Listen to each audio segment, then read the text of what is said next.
Hi, my name is Brenton Harrison with Henderson Financial Group, and we're here today to talk about how to choose a credit card. Let's get started. When it comes to improving your finances, it's likely that you've heard a lot of mixed messages about the pros and cons of using credit cards. There are some people out there who think credit cards are the devil, and there are others who are trying to show you how to use credit card rewards points to solve all that ails you when it comes to your finances. I'm not here to try to make a decision on whether you should or should not use credit cards today, but what I'd like to do is, if you're already in a position where you're trying to find a card that's the best fit for you, give you some tools and tips to think about on the way as you make your decision. Number one is interest. Now, I know when I say interest, it might seem like I mean how much does one card charge in interest versus another, and that's actually not what I mean. What I mean is, can you afford to pay off all the charges on your card in full before any interest accrues on your statement? When I'm looking at one credit card versus another, the last thing on my mind is the interest rates that those cards charge, because I have no intention of ever paying either interest rate. I want to pay my balance off in full before either card company can charge me, so it's not something that comes on my plate when I make my decision. For you, it should be the same. You should not be getting a card if you don't know that you can pay the purchases off in full before interest accrues, and before you sign up for anything, you want to make sure that that's the case. If you have a job where you have to put things on your credit card for work, you also want to make sure that you get reimbursed before that interest accrues, because if not, it will be up to you to cover the charge to make sure you have that money in place until that reimbursement comes through. Number two is average credit scores. I'm sure we'd all like to have a card that offers discounted plane tickets or hotel room rates, even access to exclusive events. And all of those things are great if you have the credit score to qualify.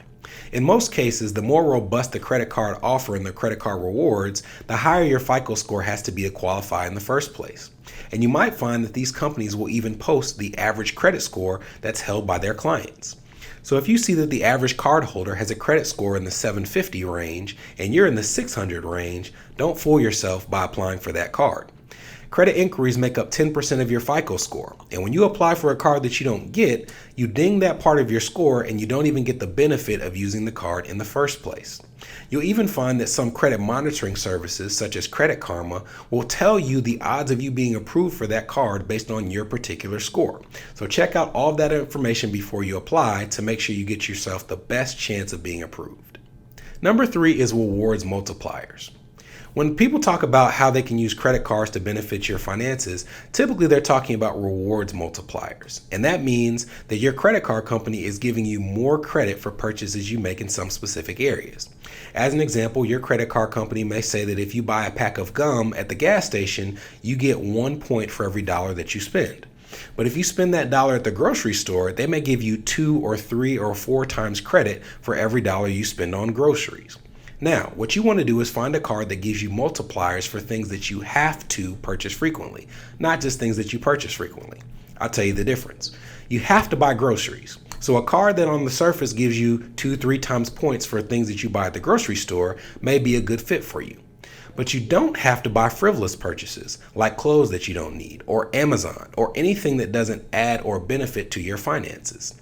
So a card that gives you multipliers for purchases that don't benefit you financially isn't a good fit. As I like to say, it's not a sale if you can't afford or don't need what you're buying. It's just a less expensive bad idea. Number four is annual fees. While not all credit card companies charge a fee at all, there are some premium companies who charge as much as $500 a year for the benefit of using those cards. But you might find one that's $150 or $99 or $69 a year. You always want to make sure when you're reviewing those offers that you're spending enough in their reward multiplier categories to justify the fee that you're paying on an annual basis. If you have a $500 annual fee and you're getting $10,000 worth of money in rewards points, then it's not that big of a deal. But if you have a $500 fee and you're only getting $400 worth of value from the points each year, you might be in a situation where you have a credit card that doesn't fit your spending patterns. So analyze your annual fee and make sure that you're spending enough in those areas to not only meet the fee, but exceed it to the point that it justifies the expense. Number five is redemption value. It's easy to get swept up in the marketing offers for credit card companies that say that they're giving you 2 and 3 and 4 times points for things like restaurants and travel and hotels. But the important question to ask is, what is the redemption value of those points or miles that you're earning on your statement? Redemption value is essentially telling you how much each rewards point or mile is worth in terms of real cash. And in my opinion, the ideal minimum rate is 100 to 1, meaning that for every dollar that you spend, you have the equivalent of a penny in one reward point. To me, that's the ideal rate because if you're getting less than that in certain areas, there are better offers out there like cashback cards, which we'll cover, that might offer you a better deal. You'll find that there are some premium companies that on the positive side will even give you a bonus on your redemption value. You might have one that says a reward point is worth a penny, but if you spend it on things like travel, it's worth a penny and a half. They actually reward you for spending in some of those areas. But not all companies redeem at the same rate. You might find that they give you 100 to 1 on some categories, but they reduce it to even less than that if it's not in those key areas. You might have a point that's worth half a penny as opposed to a penny, and that's not the ideal situation to be in. That's also why you've seen the rise of cashback cards.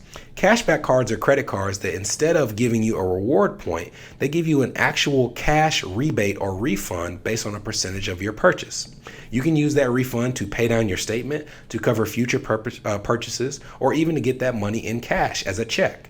But whatever it is, cashback cards are rising in popularity because you know exactly what you get. Rather than having to figure out the redemption value of a reward point, you know the percentage you're getting in cash after every single purchase. If you're in a position where you have a good redemption value on your points on your current card, you may be perfectly fine without having to consider a switch.